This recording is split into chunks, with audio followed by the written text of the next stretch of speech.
180 ارب تھا، آج 600 ارب کے جی پہنچ گیا. جو چکن عام آدمی کی جو خاص طور پہ کبھی کبھی اپنے بچوں کو وہ چکن کھلاتے ہیں، وہ 335 روپے کے جی سے 700 روپے کے جی پہ پہنچ گیا. جو دالیں ہیں، جو عام آدمی گھروں میں، عام آدمی کی تو دال روٹی پیاز کی قیمت دگنی سے بھی زیادہ ہو گئی ہے. دالیں گئی ہیں 250 روپے کے جی سے 400 روپے. اور اب کسان دیکھیں، ہمیں جب تک کسان کو نہیں اٹھاتے، اور جو ہم نے پوری کوشش کی اٹھانے کی، اور ماشاءاللہ ہمارے دور پہ آخری 2 سال میں کسانوں کے پاس ریکارڈ پیسہ آیا. ہم نے ان کو ٹائم پہ جو گنے کی فصل کٹتی تھی، شوگر مل سے ٹائم پہ پیسہ لے کے دیا، پوری قیمت لے کے دی، کٹوتی ختم کی، ٹائم پہ پیسہ ملونا اور اپنی زمینوں پہ لگایا. ریکارڈ 4 فصلوں کی ریکارڈ پروڈکشن 2 سال ہوئی ہماری، یعنی بمپر کراپس ہوئی. تو آج وہ جو یوریا استعمال کرتا ہے وہ 1668 روپے ہمارے دور میں تھا، آج یوریا گیا ہے 3000 روپے پہ.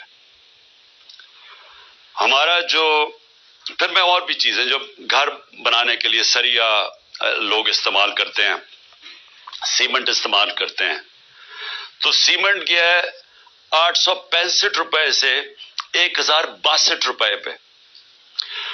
جو سریا استعمال کرتے ہیں وہ 2 لاکھ روپیہ ٹن سے، سلیب سے، وہ گیا ہے 3,05,000 پہ. 2 لاکھ سے 3,05,000 پہ. اب جو لوگوں نے گھر بنا رہے ہیں، کنسٹرکشن کر رہے ہیں، ان سب کو مشکلیں پڑ گئی ہیں. جو پروجیکٹس تھے ہمارے، مثلا آپ سڑکیں بن رہی تھیں، جو پرانے پروجیکٹس چل رہے تھے، ان سب میں مشکلیں پڑ گئی ہیں. ہم جو شوکت خانم بنا رہے ہیں، اور جو انشاءاللہ اس سال کی اینڈ میں کھلنا تھا کراچی میں، اب وہ سارے ہمارے جو ایسٹیمیٹس ہیں وہ سارے اپسیٹ ہو گئے ہیں. امپورٹس رک گئی ہیں، جو سٹیل کی امپورٹس تھی، کئی چیزیں رک گئی ہیں. تو سارے اس طرح پروجیکٹس جو آن گوئنگ پروجیکٹس ہیں سب متاثر ہو گئے ہیں. یہ جو قیمتیں بڑھی ہیں سیمنٹ کی اور سٹیل کی، جو لوگ گھر بنا رہے تھے ان کے گھروں کے قیمتیں ایک دم اوپر چڑھ گئی ہیں. پھر دوائیں، انہوں نے امپورٹس کے اوپر جو بین کیا ہے، جو لائف سیونگ ڈرگز ہیں، جو خاص طور پہ آپ استعمال کرتے ہیں، کینسر کی ڈرگز، ہارٹ کے لیے، ان سب میں قلت آ گئی ہے. کیونکہ یہ جو سوچے سمجھے بغیر سب امپورٹس بند کیے ہیں، جس میں متاثر ہو رہے ہیں ہاسپٹلز اور وہ مریض جن کی سیریس بیماری ہیں. اچھا، اب یہ نئے بجٹ آ گیا ہے. یہ میں آپ کو بتا رہا ہوں، یہ اب تک جو مہنگائی ہوئی تھی، اب یہ جو انہوں نے ابھی جو آج لے کے آئے ہیں، اس کے اندر گیس اور بجلی. میں اب عام آدمی کی پھر بات کر رہا ہوں کہ جو گیس کا جس کا بل 3000 کا آتا تھا، وہ آج ہو جائے گا 4300 کا. جو بجلی کا بل جن کے گھر 10,000 آتا تھا، وہ 13,000 پہ چلا جائے گا. سو یہ مزید میں آپ کو آج کے بل کے بعد جو مہنگائی ہے، sales tax across the board بڑھا دیا ہے. یعنی ساری چیزیں، کیونکہ سیلز ٹیکس انہوں نے بڑھایا ہے، ساری چیزیں اس سے مہنگی ہوں گی. اور جو بھی میں نے سریا کی اور سیمنٹ کی بات کی تھی، ان کے اوپر جو گیس، سریا بنانے کے لیے جو سٹیل ملز کو گیس جاتی تھی، اس میں 14% انکریز کر دیا، تو اس کی قیمت اوپر جائے گی. سیمنٹ 10% گیس کی قیمت انکریز کر دی ہے، تو مزید اس کی قیمت اوپر چلی جائے گی. یوریا کے لیے جو پھر کسانوں کا مسئلہ آئے گا، یوریا کے لیے جو گیس 70%، اس پہ 70% گیس کی قیمت بڑھا دی گئی ہے. جو یوریا یعنی جو کھاد کی فیکٹریز کے اوپر گیس جاتی تھی، تو اس سے ایک بوری کے اوپر 375 روپے کا اضافہ ہو جائے گا اب کسانوں کے لیے. اور کسانوں کو آگے مشکل پڑی ہوئی ہے کہ ٹیوب ویلز کے اوپر جو بجلی کی اس کی سبسڈی ختم کر دی، تو مزید اور کسانوں کے لیے ایک اور عذاب آ رہا ہے. اب اس سے ہوگا کیا؟ اس سے ہوگا یہ 2 چیزیں ہوں گی. ایک، مہنگائی بڑھے گی. مہنگائی آ گئی 50 سال میں پاکستان کی تاریخ کی سب سے زیادہ مہنگائی ہے. میں نے پھر سے کہا کہ ان کی ساری کیمپین ہمارے خلاف کیا تھی کہ ہم نے بہت زیادہ مہنگائی کر دی. ہمارے دور پہ جو مہنگائی تھی وہ 12% تھی، وہ آج پہنچ گئی ہے 30% کے اوپر اور مزید بڑھنے والی ہے. جو سب سے خوفناک چیز ہے، جو فوڈ انفلیشن، جو کھانے پینے کی چیزیں جو مہنگی ہوئی ہیں، وہ ہمارے دور پہ 16% تھی، آج 40% پہ پہنچ گئی.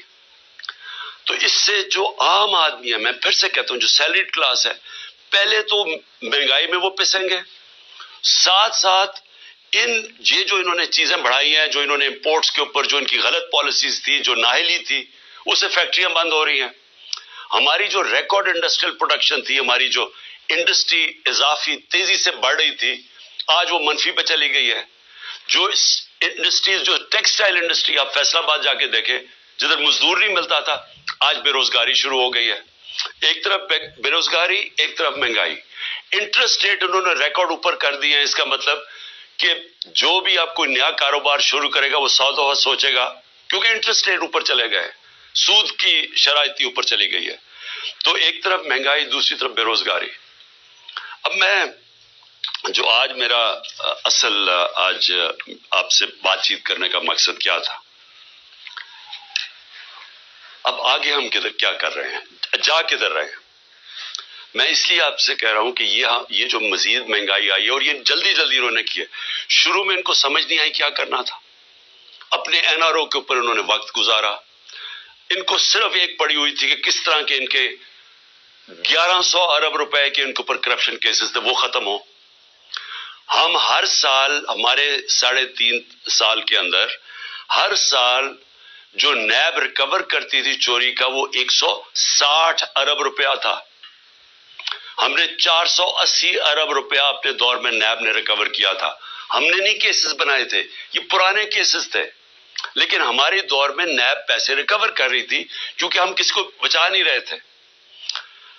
اب 1100 ارب روپے کے جو کرپشن کیس ہیں انہوں نے معاف کروا لیے. تو ایک طرف قوم کی کمر توڑ دی ہے مہنگائی اور بے روزگاری سے، دوسری طرف انہوں نے اپنے کرپشن کے کیسز معاف کروا لیے، اور تیسری طرف روپیہ ڈالر کے بنسبت 90 روپیہ گرا ہے. کہ کبھی پاکستان کی تاریخ میں اتنا زیادہ ڈالر مہنگا نہیں ہوئی اور اتنی تیزی سے روپیہ گرا نہیں ہے. تو قوم کے لیے تو کیا ہوا اس سے؟ اگر آپ کی 30,000 روپیہ تنخواہ تھی، آج صرف وہ 20,000 روپے کی 30,000 روپے کی تنخواہ 20,000 کی چیزیں خرید سکتی ہے. آج جو ڈی ویلیویشن ہوئی ہے، ساری قوم کا جو جیسے کہتے ہیں نا جی ڈی پی، کیونکہ جی ڈی پی ڈالر سے میجر ہوتی ہے، تو پر کیپٹا انکم ڈالر سے میجر ہوتی ہے، وہ ساری نیچے آ گئی ہے. ان کے ہوتے ہوئے جب تقریباً 90 اور باہر مارکیٹ میں جاؤ تو وہ 100 روپیہ کا بھی سے زیادہ ڈالر مہنگا ہو چکا ہے.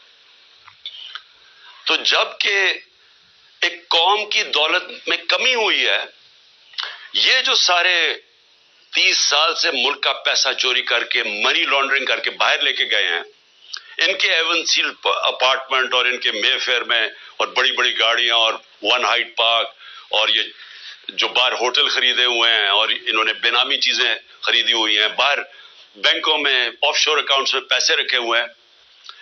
قوم کے لیے 90 روپے ان کی دولت میں کمی اگر روپے میں پڑے ہوئے ہیں، اور ان کے باہر پیسے میں 90 روپے اضافہ ہو گیا. پاکستان کے مقابلے میں ان کے پیسے میں 90 روپے زیادہ امیر ہو گئے ہیں. ان کو کوئی فرق نہیں پڑا، اس لیے انہوں نے آتے ساتھ ہی کبھی کوئی پرواہ نہیں کی کہ کیا انہوں نے اگر ان کو سازش کے تحت بٹھائی دیا تھا، کیونکہ عمران خان ملک تباہ کر رہا تھا، تو انہوں نے آ کے کوئی روڈ میپ دینا تھا کہ ہم نے ملک کو کیسے ٹھیک کرنا ہے، کیونکہ یہ تو بڑے تجربہ کار تھے. ہم تو جی اسحاق ڈار نے کہا میں روپے کو 200 ڈالر کو نیچے لے کے آؤں گا، میں آئی ایم ایف کو سامنے یہ کر دوں گا، بڑی بڑھ کے ماری، میں تجربہ کار ہوں. آج یہ بتائیں کہ انہوں نے ملک سے کیا کیا، اور جو ان کے ہینڈلر لے کے آئے تھے ان سے ذرا پوچھیں کہ آپ نے یہ ملک سے کیا کیا. کون جواب دے؟ آج جو ابھی یہ جو شروعات ہے، ابھی یہ جو 90 روپے ڈالر کے جو گرا ہے، جو روپیہ گرا ہے ڈالر کے مقابلے میں، ابھی اس کی مزید مہنگائی آنی ہے. جو ایک تھوڑی ٹائم کے بعد جب آپ کا روپیہ گرتا ہے تو جو باہر سے چیزیں لے کے آتے ہیں وہ ٹائم کے بعد مہنگی ہونی شروع ہوتی ہے. تو نہ تو انہوں نے کوئی تیاری کی، نااہلی ان کی یہ ہے کہ انہوں نے غلط فیصلے کر کے ملک کو آج یہاں پہنچا دیا ہے کہ اس طرح کا بجٹ لانا پڑا ہے. اور کوشش کر رہے تھے کہ عارف الوی کے اوپر ذرا بوجھ ڈالے. پارلیمنٹ میں بھی نہیں چاہتے تھے کہ ڈبیٹ ہو اس کے اوپر، اس سے کہتے تھے آرڈیننس سائن کرو تاکہ یہ بچ جائیں کہ پارلیمنٹ میں ان کے اپنے لوگ کیا یہ جو بجٹ لے کے آ رہے ہیں وہ کیا بولیں گے اس کے اوپر. قوم کے اوپر سارا بوجھ، خود اپنی کرپشن کے کیسز معاف، اور کوئی آگے راستہ بھی نہیں ہے، روڈ میپ بھی نہیں ہے. میں آخر میں یہی بات کرنا چاہتا ہوں کہ جو بھی ان کے بیکرز ہیں یہ سمجھ جائیں کہ ان کے پاس کوئی اگلا آگے کا راستہ نہیں ہے. یہ اگر سمجھ رہے ہیں کہ اس سے آپ IMF کے ڈالرز